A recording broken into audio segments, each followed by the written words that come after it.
Cris, você é comunicadora, palestrante, escritora, tem uma trajetória única no meio da moda aqui no Brasil, né? Autora do primeiro blog de looks diários aqui, né? Que legal. Uma mulher multipotencial. Exausta. Exausta, porque é muita coisa, o tempo todo a cabeça não para de funcionar. E aí dentro desse contexto eu te pergunto, o que é ser uma mulher empreendedora hoje aqui no Brasil?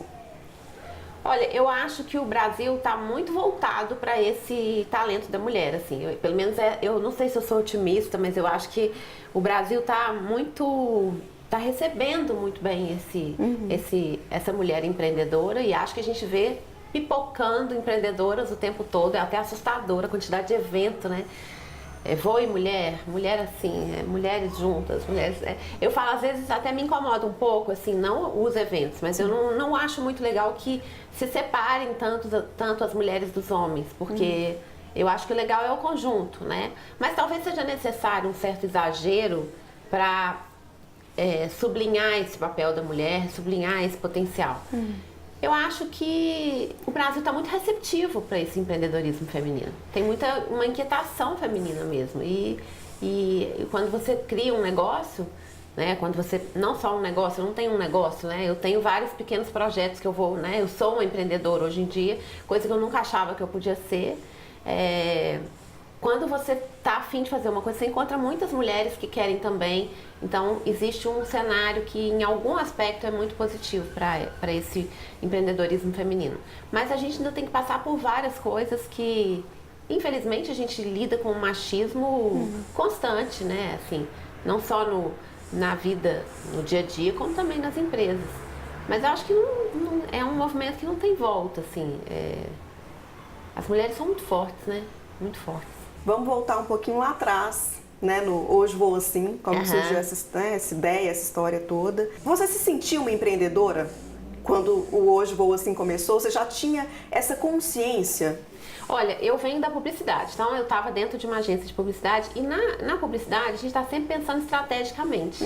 E a gente sempre tem, qualquer forma de comunicação, qualquer campanha que você vai criar, você sempre pensa de uma maneira estratégica. Quando eu criei Hoje Vou Assim, que era uma brincadeira, e ele veio depois do Para Francisco, né? Já tinha uma pequena trajetória do Para Francisco que ajudou muito o Hoje Vou Assim a surgir.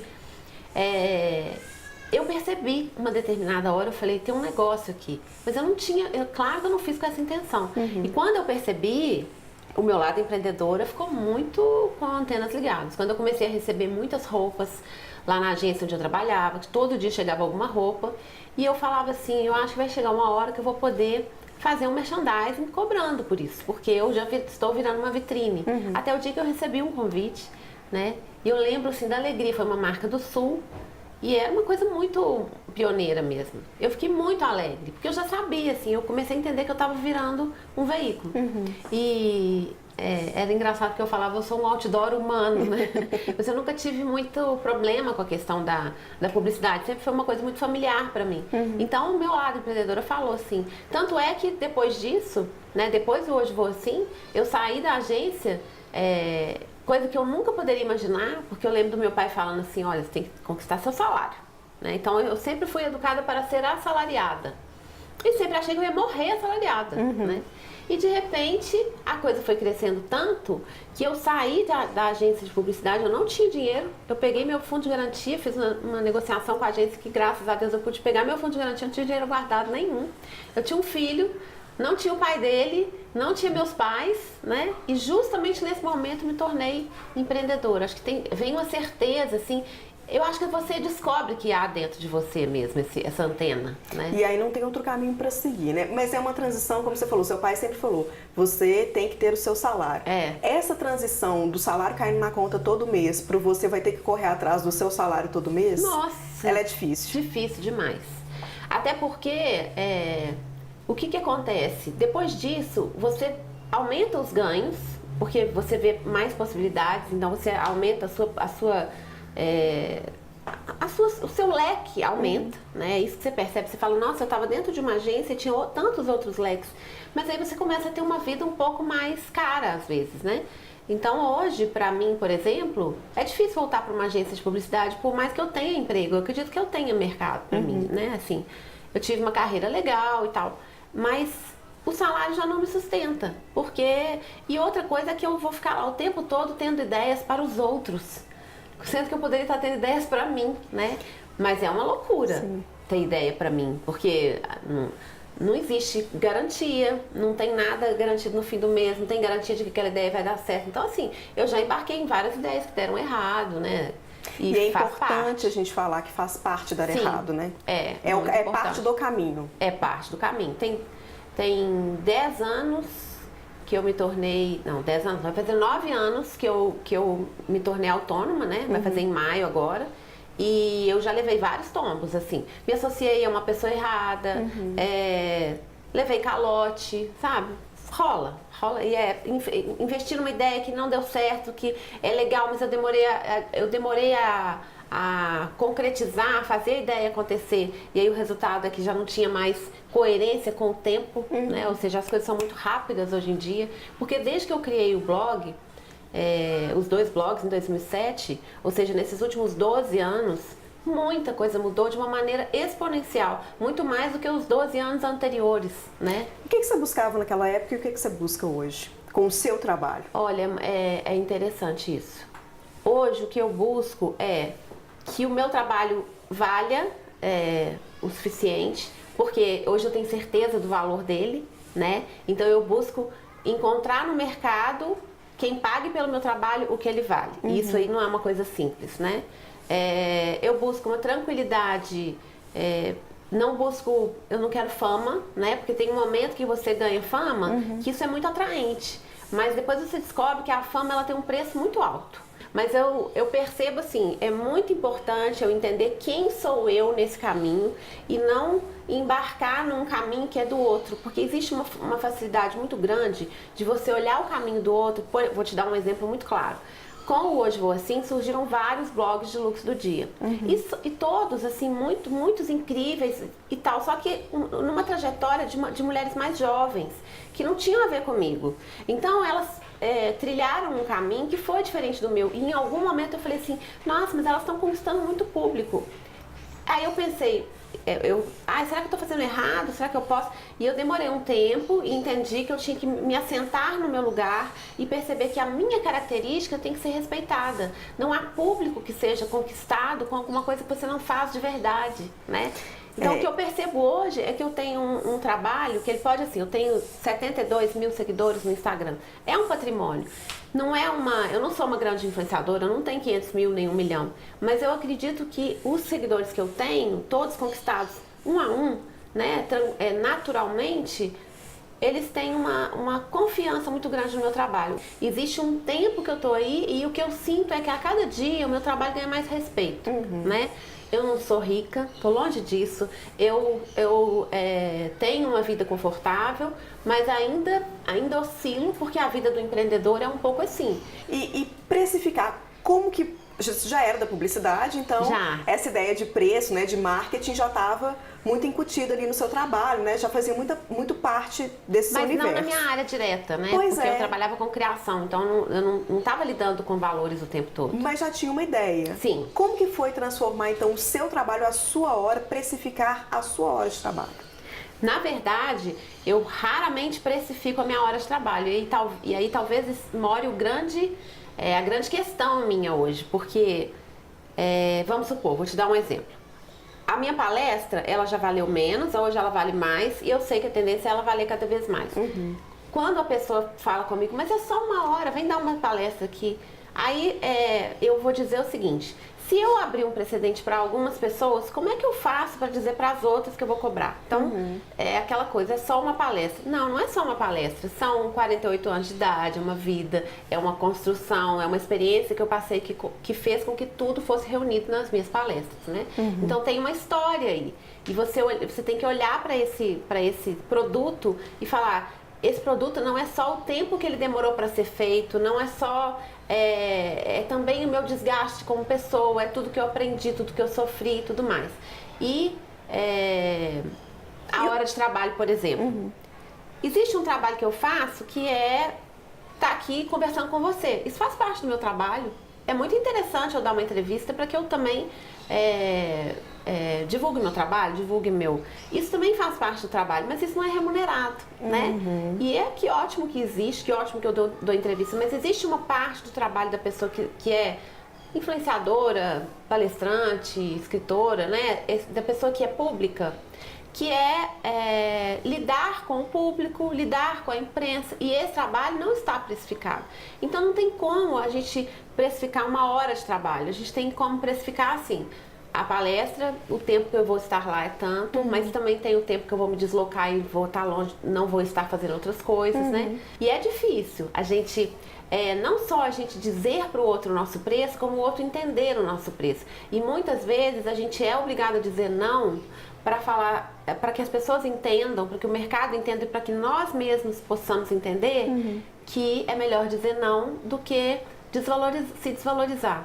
Essa questão do preço é muito importante. Eu tenho, né, para as minhas palestras, eu tenho uma equipe que vende as minhas palestras e eu acho ótimo, porque aí não tem essa coisa, mas faz um precinho bom para mim, né? Eu acho que tem um profissional específico na área. Eu acho que é fundamental no processo de empreendedorismo os parceiros que você consegue conquistar. São um grande patrimônio, porque eu já conquistei parceiros horríveis e hoje eu tenho bons parceiros. Mas uma coisa que eu entendi é assim, eu não quero ter nenhum funcionário, eu não quero ter uma assistente, quem faz tudo sou eu. Foram vários, eu já tive vários formatos e já entendi. Eu já trabalhei fora de casa, já tinha um escritório fora de casa, hoje eu percebo que é muito mais legal eu estar dentro de casa. E aí trabalhar em casa, ver meu filho, mas também tem momentos em que a ração do gato mistura com a coisa que você está fazendo, né? Então, eu não posso nunca dizer assim, eu me tornei autônoma para trabalhar menos. Não, eu trabalho mais até, ou talvez a mesma coisa, ou acho que mais.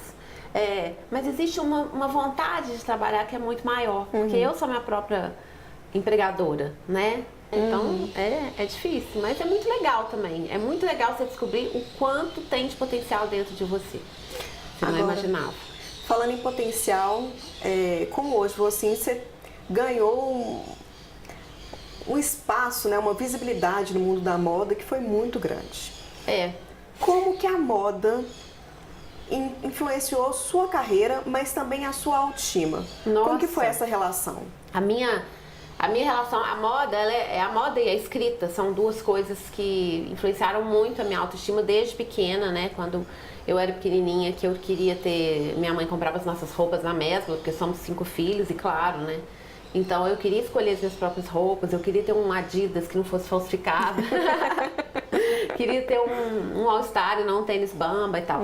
Então, quando eu comecei a trabalhar, meu primeiro emprego, meu estágio, assim, na Minas Caixa, eu lembro, eu peguei o salário e comprei ele todo em roupa. E aí foi assim durante muito tempo, né? E a moda foi um lado, assim, eu falava que era um lado marginal meu, porque era uma compulsão, porque depois disso minha mãe faleceu, e quando minha mãe faleceu eu fui uma consumidora compulsiva, que me ensinou muito. Hoje eu dou um workshop chamado Moda Intuitiva para Vendedores, que é para vendedores e lojistas, e a minha experiência como consumidora compulsiva foi fundamental para eu poder montar esse workshop.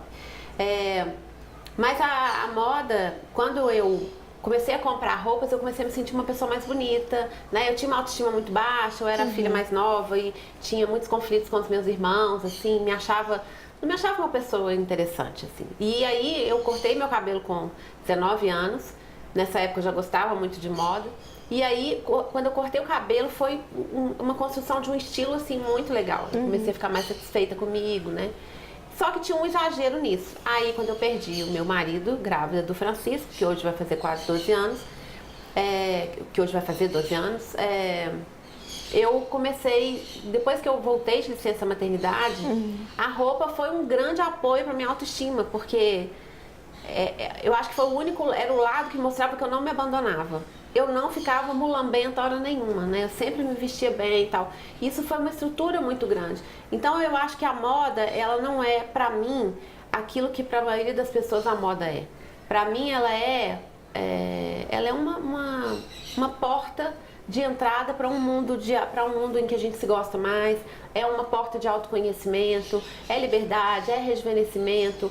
E hoje eu trabalho também com moda, não à toa, porque a moda é muito importante na vida da gente. Como dizer que a moda não é importante se todo dia a gente vai se vestir? Todo dia a gente não sai pelado, né?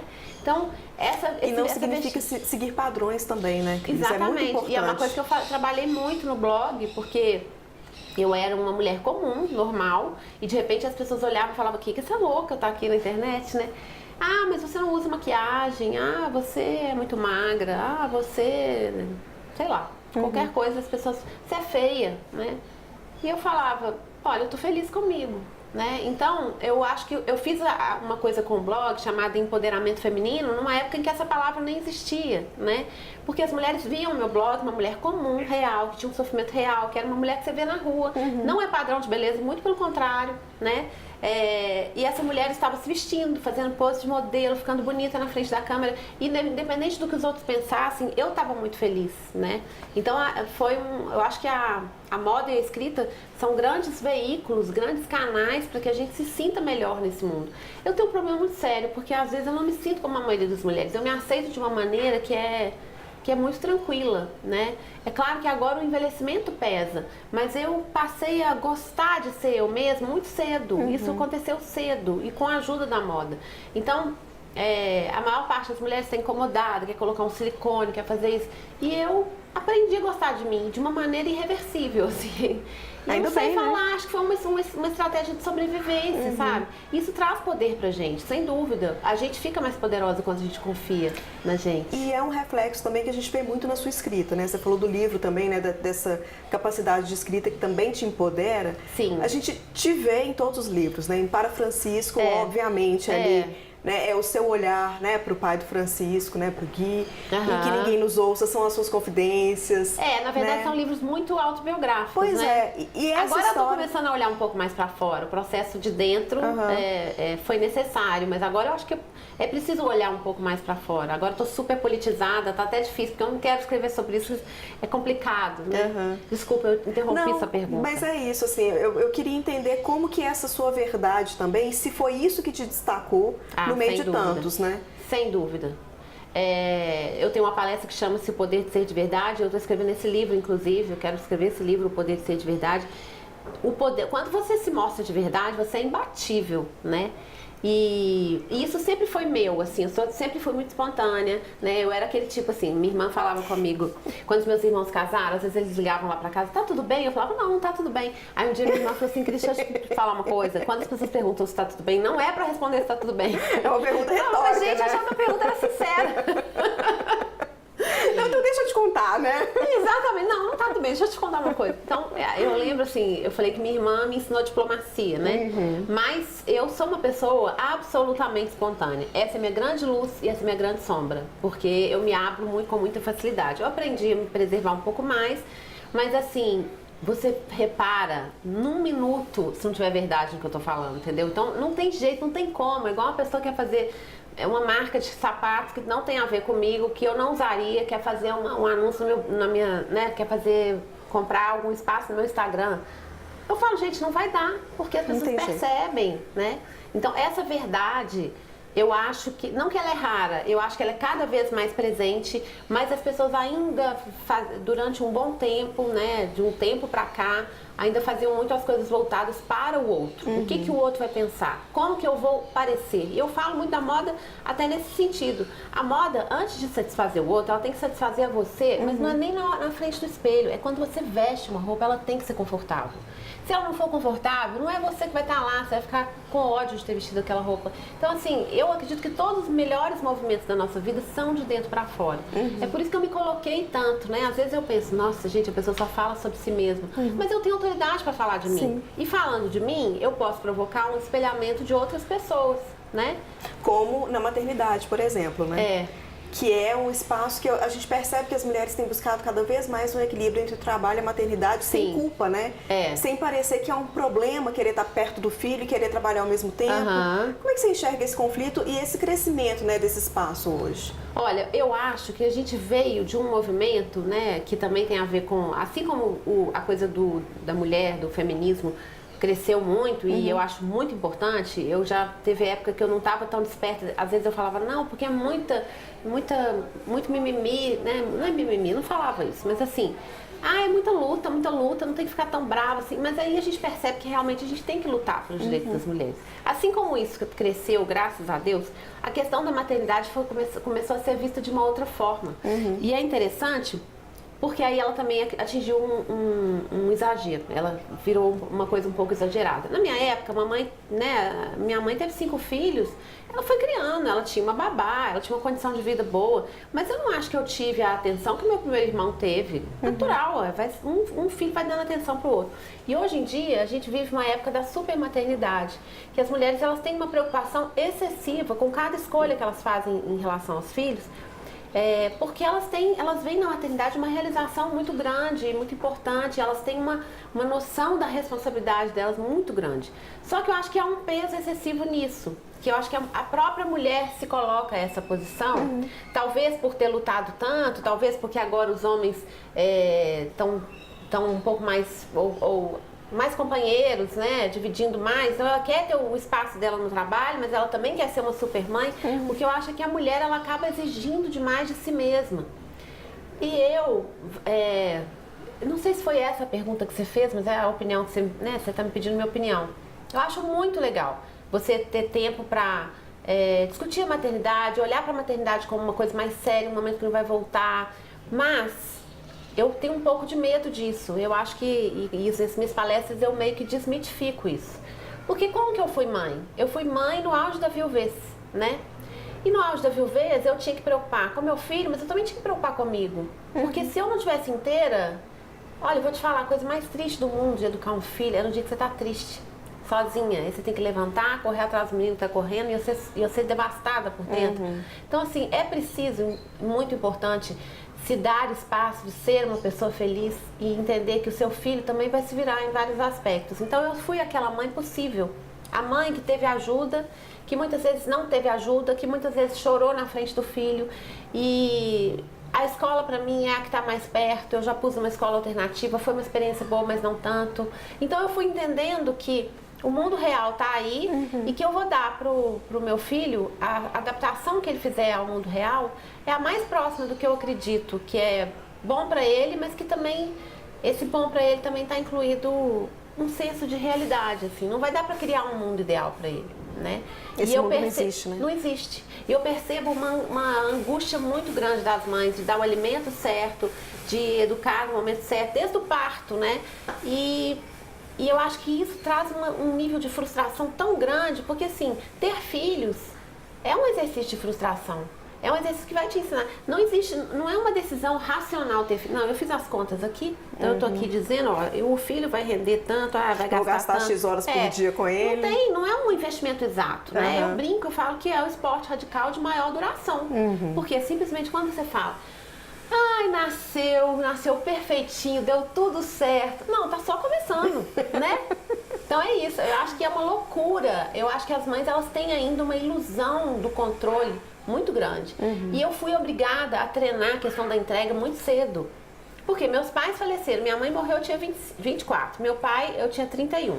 Aí eu casei, tive 2 abortos, percebi assim, opa, não tá dando pra controlar as coisas. Me separei, comecei a namorar o pai de Francisco, foi um namoro que demorou pra engrenar, porque ele tava se separando, eu também, quer dizer, tinha acabado de separar. Ficamos juntos, aí eu engravidei sem planejamento, que eu achava que não era mais pra mim, e de repente a pessoa morre quando eu tô com 7 meses de gravidez. E agora? É o suficiente pra eu enrolar esse menino no plástico bolha, não sair de casa. Mas eu tive que entender uma coisa, e há que se ter uma entrega, porque senão a gente não aguenta viver a vida, né? Quando você entende que a vida não depende de você, é tão libertador, porque você fala, ai, que bom, graças, nossa, tava segurando que tava, né? Tava pesado. Tava pesado isso aqui, é muito bom, sabe? Então, é claro que a gente tá vivendo tempos muito sombrios e muita coisa que não depende da gente, a gente fala, nossa... E muita coisa mudou, né? Então, assim, e é difícil às vezes acompanhar tanta mudança, né? Sim. Pra vida profissional, pessoal, enfim, é difícil acompanhar tanta mudança acontecendo ao mesmo tempo. Os últimos 10 anos foram uma revolução absurda, né? A quantidade de coisa que mudou nos últimos 10 anos. Eu acho que os últimos 10 anos mudaram coisas que talvez tenha demorado os 50 anos anteriores ou mais, né? Assim, o significado das coisas é muito grande. Cris, diante de todas essas mudanças, né? Do que você viveu lá atrás, do que você vive hoje, como hoje você pensa e projeta a sua carreira? Ai, menina, é uma loucura. Eu tento enxergar 2 anos, assim, os próximos 2 anos, né? Então, eu vou fazer uma pós-graduação agora. Estudar sempre. Não, mas você sabe que eu nunca fui uma estudiosa, eu sempre fui uma pessoa que trabalha muito com a intuição. Outro dia eu descobri que isso tem um nome. Eu tenho um conhecimento rizomático. Eu gosto de fazer eu gosto de ir a palestras, ler um livro, mas eu não gosto de uma educação formal, de voltar na faculdade e tal. Eu não tenho esse perfil acadêmico. Mas agora eu vou fazer uma pós online, que é em psicologia positiva e ciência da autorrealização, porque tem tudo a ver com o que eu acredito e basicamente nessa seara que eu trabalho, né, nas minhas palestras. Mas eu penso nos próximos 2 anos. Então, assim, palestra é uma coisa que tem crescido cada vez mais. Então, como transformar, como focar ou abrir um pouco mais o leque. Porque o que eu percebo é que quanto mais palestra eu dou, maior a possibilidade de falar sobre outros assuntos, né? Eu falo que só física quântica que a gente não fala, mas não é isso, é porque a gente percebe... Ainda, né? Ainda. É que a gente percebe que essa história de vida que permeia o meu trabalho, né, que eu passo muito adiante, ela pode ser vista sob várias óticas, né, sob vários ângulos. E sempre tem alguma coisa para aprender que pode ser espelhada em vários segmentos, né? Isso é legal. Cris, o que significa ser mulher hoje, né? Quais são as vantagens e os desafios de ser mulher hoje nesse universo empreendedor? Eu acho que é muito legal. Eu acho que acho que a gente tem uma sensibilidade para trazer determinadas questões, para trazer assuntos, para trazer ideias que às vezes os homens não enxergam porque eles são homens, porque não tem a mesma... E eu acho que o mercado de mulheres é muito grande, então significa uma grande oportunidade, sem dúvida, né? É difícil, tem dificuldades, tem preconceitos, mas eu sempre vejo pelo lado mais positivo. Eu acho que as mulheres estão nadando de braçada, elas estão dando um olé, não que os homens não saibam fazer as coisas, mas elas estão sabendo fazer muito bem o seu papel.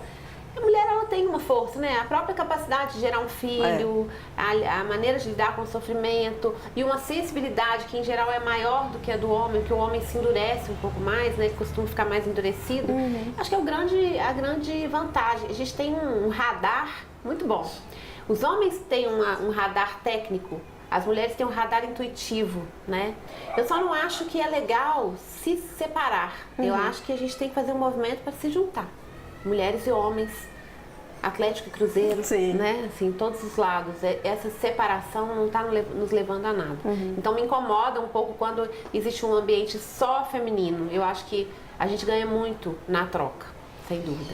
Tá certo. Muito obrigada, Cris. Obrigada a você, querida. Foi ótimo. Até a próxima, né? Até a próxima.